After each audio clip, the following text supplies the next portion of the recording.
आम्ही आपणासमोर काही स्मृती आठविण्याचा प्रयत्न करीत आहोत. नेमके स्मृती म्हणजे काय? तर स्वामी श्री चक्रधर उत्तर पंथाला गेल्यानंतर नागदेव आचार्यांवर पंथाची जबाबदारी आली. त्या काळात जो इतिहास घडला त्याला स्मृतीस्थळ म्हणतात. तत्पूर्वी स्वामी उत्तरापंथी प्रयाणानंतर झालेली आमच्या नागदेवाचार्यांची अवस्था,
नागदेवाचार्य म्हणजे स्वामींचे वानरेश. ते पुरी या गावचे. 4 बहीण भावंडे. वडील सारंगपाणी भट, आई आबाईसी. आबाईसा ही दुःखाने पोळून गेलेली होती. ती सिद्धनाथी गुंफा करून तिथेच वास्तव्यास होती. तिथे दादोस आले. त्यांनी गोसावी यांचे गुण सांगितले. तेव्हा या सर्व मंडळींना परमेश्वराला भेटण्याची आवडी निर्माण झाली. तेव्हा सर्व मंडळी स्वामींच्या दर्शनाला आली. यानंतर भट्टोबासांच्या 6 भेटी झाल्या. 7व्या भेटीमध्ये अनुसरले, घडिले मडिले आचार्य करुणी महादैसाला त्यांच्याकडे सोपविले. तर माझ्या पंथाची धुरा चालविणारे हे नागदेवाचार्य. स्वामींच्या पश्चात श्री नागदेवाचार्य भानतीरच्या डोंगरात विस्मृती होऊन पडून राहिले. तरी इकडे बुद्धपुरी असलेल्या मंडळींना व महादाईसला याची कल्पना नव्हती. एके दिवशी महादाईसा श्री गोविंद प्रभू जवळ जाऊन म्हणाले, स्वामी, श्री चक्रधर आम्हा सोडून गेले आणि नागदेव हे दिसत नाही. तेव्हा श्री गोविंद प्रभू म्हणाले, जाय मेली तुझा नागदेव भानखेडी.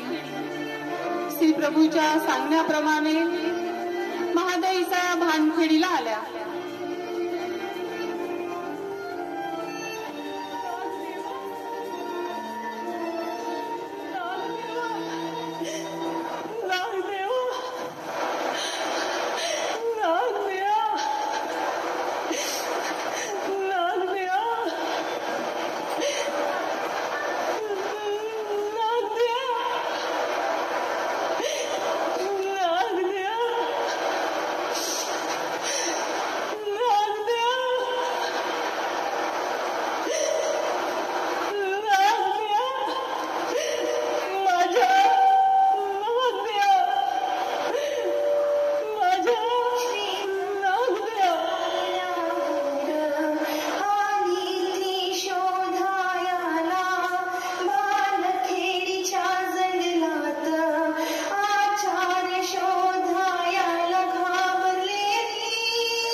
संभ्रमित अवस्थेत पडलेले आहेत.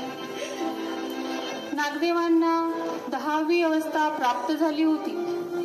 अंगावर वाऱ्याने मातीचे टेक केले होते.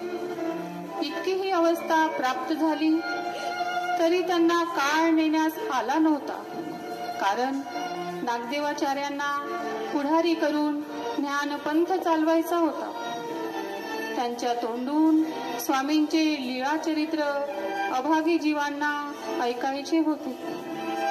अधिकारी जीवांना रहस्यमय ज्ञानमृत पाजविण्यासाठी नागदेवाचार्य निमित्त ठरणार होते. त्यांना पाठीवर घेऊन महादाईसा भानखेड्यात आणते.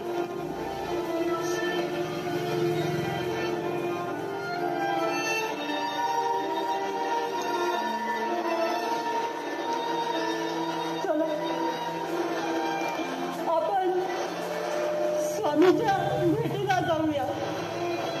स्वामी, स्वामी कुठे आहे स्वामी? आहे स्वामी.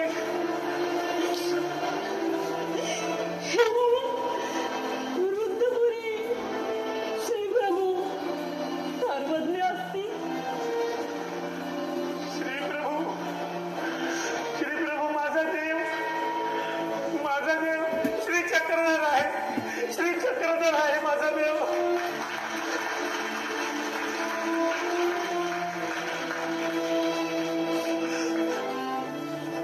असे कसे म्हणता स्वामींनी मला तुमच्या सांभाळी घातले आणि तुम्हाला श्रीप्रभूच्या सांभाळी घातले.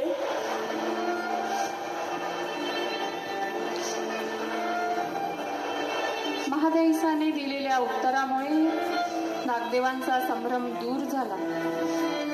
स्मृती उजळली व महादैसा नागदेवांना घेऊन वृद्धपुरी आल्या.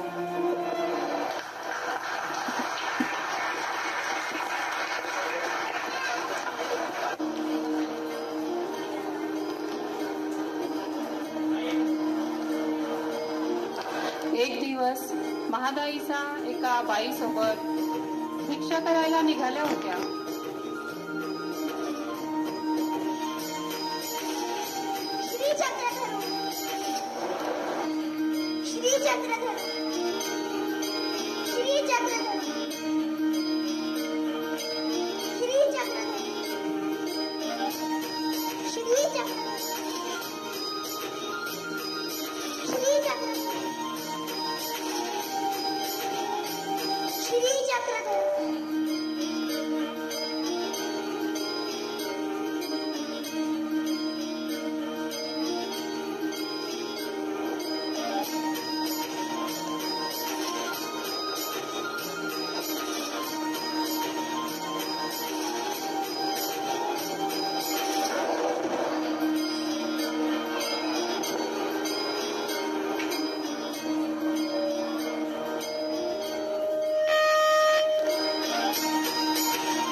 परमेश्वर तर दुर्लभ आहेच, पण अष्टप्रहर स्मरण करणाराही दुर्लभ आहे. ज्याप्रमाणे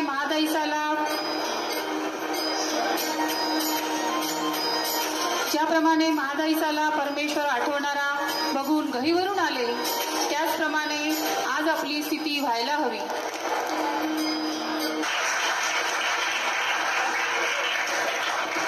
स्मृती आहे, भट्टवसा शतबंधानी महादाईचे सेवा स्वीकारू.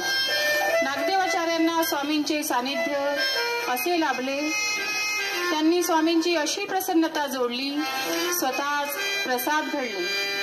लीळा चरित्रामध्ये आपल्याला एक लीळा अशी बघायला मिळते की स्वतः स्वामी म्हणतात, नागदेवाचार्यांच्या मुखे अशास्त्र न निघे. ते बोलतील ते काही त्यांच्या मनाने बोलतील, ती आमचीच प्रवृत्ती. एक वेळ आचार्यांच्या पायाला केसतोडा झाला होता. त्यामुळे पायाला सूज आली होती. त्यांना दाह असल्यामुळे असह्य वेदना होत होत्या. हे सगळे महादाईसाच्या लक्षात आले व त्या म्हणतात, श्री चक्रधरा, नागदेवा, हा केसतोडा बांधत का नाही? हो गुरुपे, बांधेन म्हणतो, पण जुना कापड मिळाला नाही आणि आपल्याकडे तो असेलही कसा. श्री चक्रधरा, थांबा. श्री चक्रधरा, श्री चक्रधरा.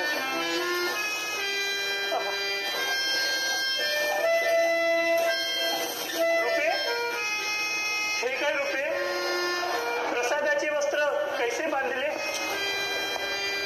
काय म्हणावे बानाद्या तुम्हा, हे वस्त्र प्रसादाचे आहे आणि ज्या पायाला बांधला तो पाय प्रसादाचा नाही का?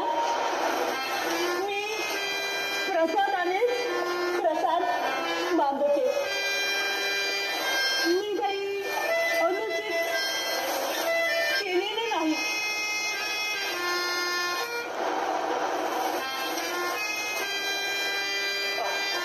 स्वामींच्या नित्योपयोगी गेलेले आपण आम्हा प्रसादच. श्री चक्रधरा, श्री चक्रधरा, श्री चक्रधरा, श्री चक्रधरा, श्री चक्रधरा, श्री चक्रधरा. तर झाली तर हा जीवच उद्धरला जात नाही, तर या जीवाने वस्त्ररूपी जे शरीर धारण केले आहे ते सुद्धा इतके पवित्र बनते.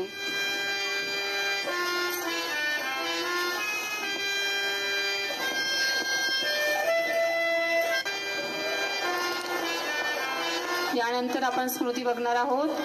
साकाई नमस्कार स्वीकारी बाहेरी घालना अनुवादू. मी जे करीत आहे ते चूक की बरोबर याचा आढावा गुरु समोर मांडण्याकरिता येतात. श्री चक्रधर, श्री चक्रधर.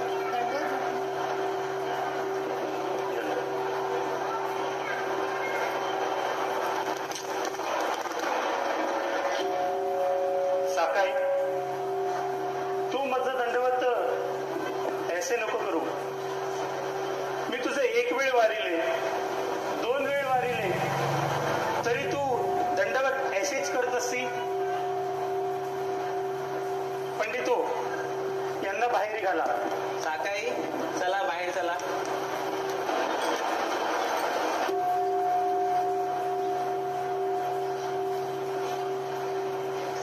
आपलं चूक की बरोबर हे पडताळण्यासाठी साकाई दुसऱ्या दिवशी पुन्हा येतात.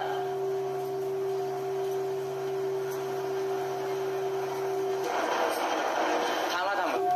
साकाई, आपण पुन्हा आलात. पंडितो, धर्म तरी दैवगती, भटासी येत असे नमस्काराची घंटी, विधी करिता घडत असे अविधी, त्याने ओकटे जडत असे तरी पुसापा भटाती. श्री चक्रधर राय संबंधू नमस्कारू ये की नाही? भटो, साकाई विचारत आहे की श्री चक्रधराच्या संबंधू नमस्कारायला मी येऊ की नाही?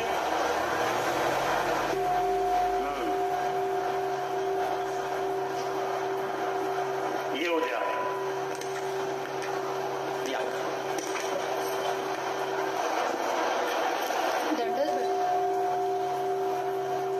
तेव्हापासून साकाईने आपला क्रम कधीही चुकवला नाही. याला म्हणतात एकनिष्ठ धर्म जोपासणाऱ्या स्त्रिया. एकनिष्ठ धर्म जोपासणाऱ्या स्त्रिया. भटोबास तिला भेटण्याकरिता म्हणून तिच्या घरी जातात. साकाईसांचे नातू गोल्लो आणि सिकी असतात.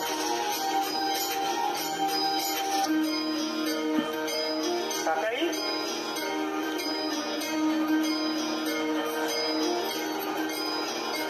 दंडवत भटो, दंडवत दंडवत.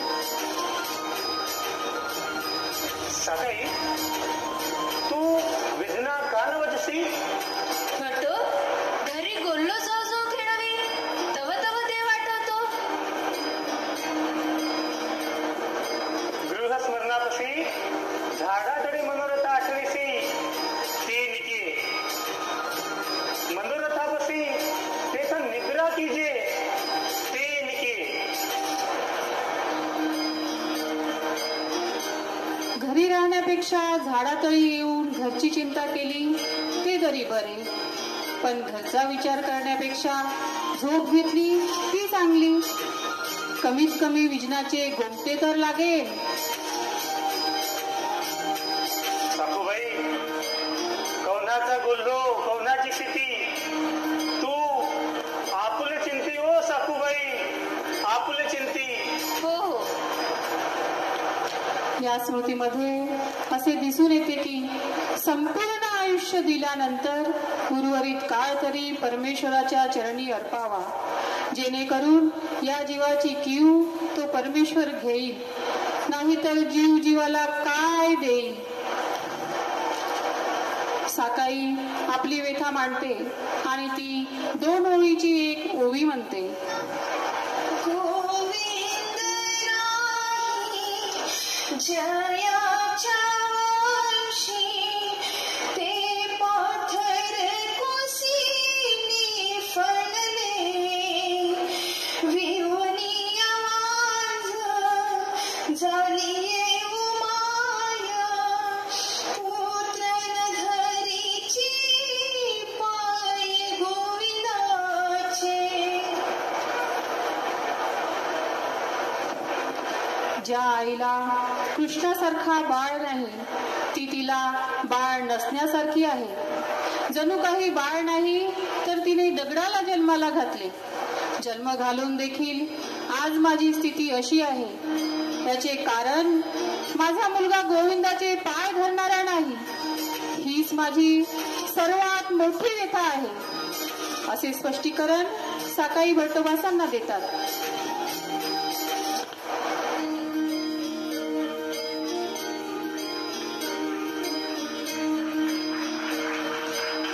मनाला हेलकावणारी, हृदयाला पाजर फोडणारी, अंगाला थरकाप सोडणारी, अंगाचे रोमटे रोमटे उभे करणारी स्मृती आहे आता आम्ही तुमच्या समोर सादर करीत आहोत.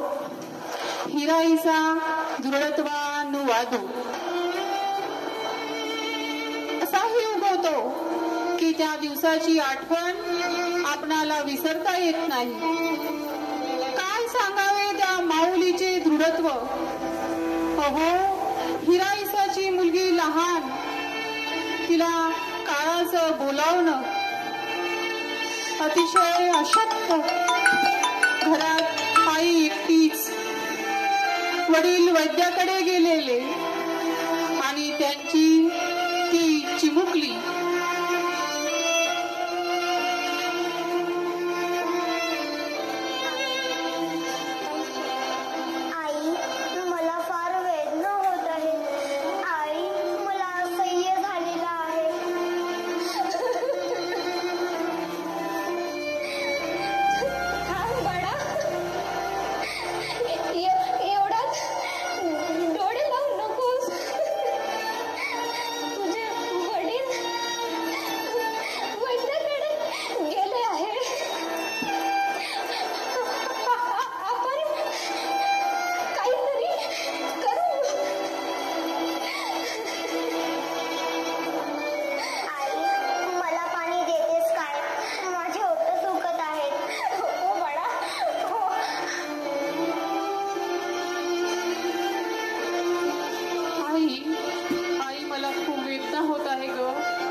मला कसे तरी वाटत आहे. माझे ओठ सुखत आहे आई.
करावे. घरी ही कंडिशन झालेली आहे आणि दारात आचार्य आलेले आहेत. तिच्या मनाचे थैमान उडाले होते. काय करावे? प्रपंच हा नासका आहे आणि आज नाचलाही. परंतु दारात मात्र धर्म उभा आहे. काय करावे? एक नजर बाहेरच्या दाराकडे तर दुसरी नजर काळजाच्या तुकड्याकडे. जावं का बाहेर? म्हणावं का आचार्य काळाने घात केला हो. माझ्या स्त्रीत्वाला वात्सल्याचा पाजर फोडणारी, माझ्या सभोवताली घेरा घालणारी, माझी सावली माझ्यापासून हिरावली गेली. परंतु असे न करता साधू संत येती घरा तोची दिवाळी दसरा या युक्तीप्रमाणे आचार्यांचे स्वागत करायचे. जड अंतकरणाने आपल्या मुलीला गुंडाळून आडोशाला ठेवून आचार्यांसमोर हसल्यासारखे करते. त्यांच्या स्वागताची तयारी करते. अतिशय जड अंतकरण झालेले आहे, पण आचार्य आपल्या घरी आलेले आहेत. त्यांच्या स्वागतासाठी हिराईचा सामोरे जातात.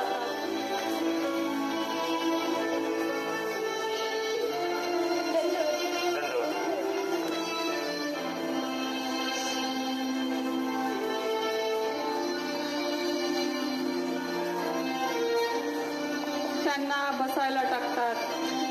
त्यांचे आदर स्वागत करतात. मनाची झालेली घालमेल आहे. काय करू काय नको करू. तेवढ्यात दामोदर पंडित वैद्याकडे जे गेलेले होते ते घरी येतात.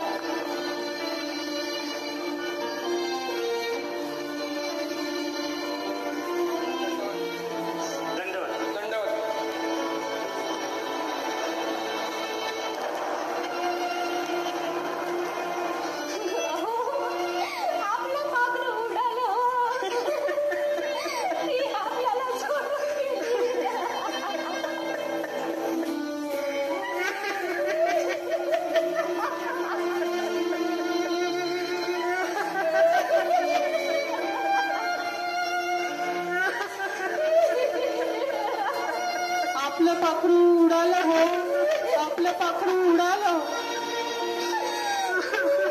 जेव्हा दामोदर पंडित मुलीची पडताळणा करतात, माझघरात जातात, तेव्हा ती सांगते त्यांना आपलं पाखरू आपल्याला सोडून गेलं आहे. पण दामोदर पंडित म्हणतात आपल्याला धर्म सांभाळायला लागेल. दोघेही स्वतःचे डोळे स्वतःच पुसतात. आपल्या धर्माची धुरा सांभाळणारे आपल्याकडे आलेले आहेत. माझ्या प्रापंचिक कर्तव्यापेक्षा मला आपला धर्म जोपासता आला पाहिजे याची जणू साक्षरता आज तिने दिलेली होती.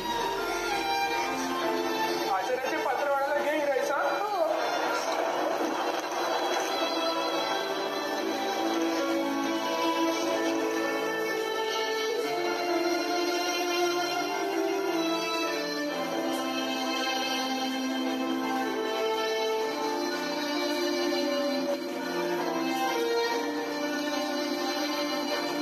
पंडितो तुम्हीही बसा.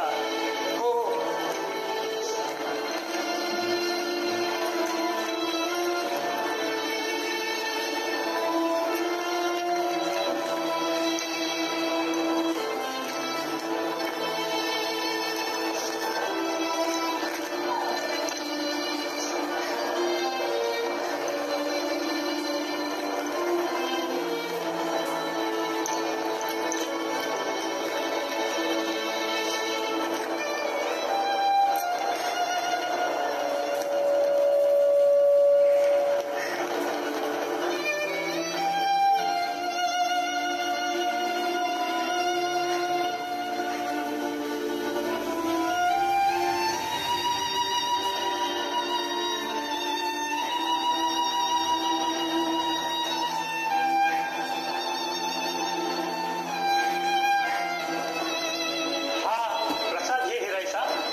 आचार्य निघायचं म्हणतात.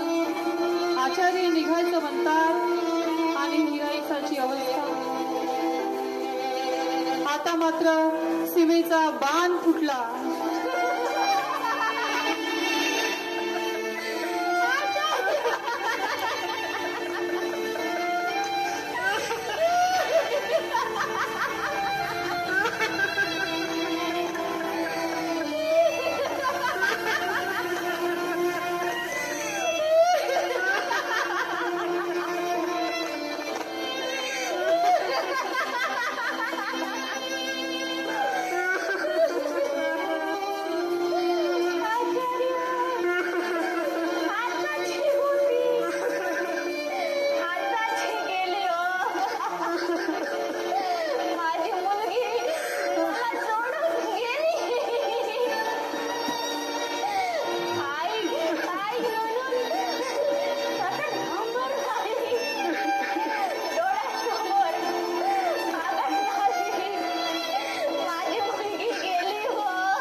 धर्मनिष्ठतेसाठी वाकले व वात्सल्याच्या त्या तड्याने देखील नाही तुटले. तिच्या त्या अवस्थेने हृदयावर प्रहार झाला.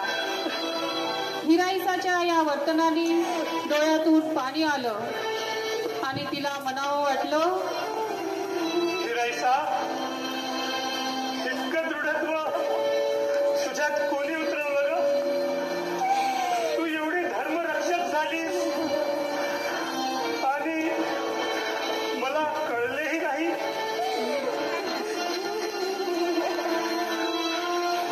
ज्या प्रेमापोटी बापाच्या हृदयाचे देखील तुकडे व्हावे, त्या प्रेमाने आईला सुद्धा तुटू दिले नाही की फुटू दिले नाही. 2 क्षण देखील मुलगी डोळ्यासमोर दिसली नाही तर जीव कासावीस होतो. तिथे ती कायमस्वरूपी सोडून गेली. सोडून गेल्यानंतरही कुण्या चाबीने तुझ्या हृदयाचे कुलूप लावले होते जे उघडला गेले नाही.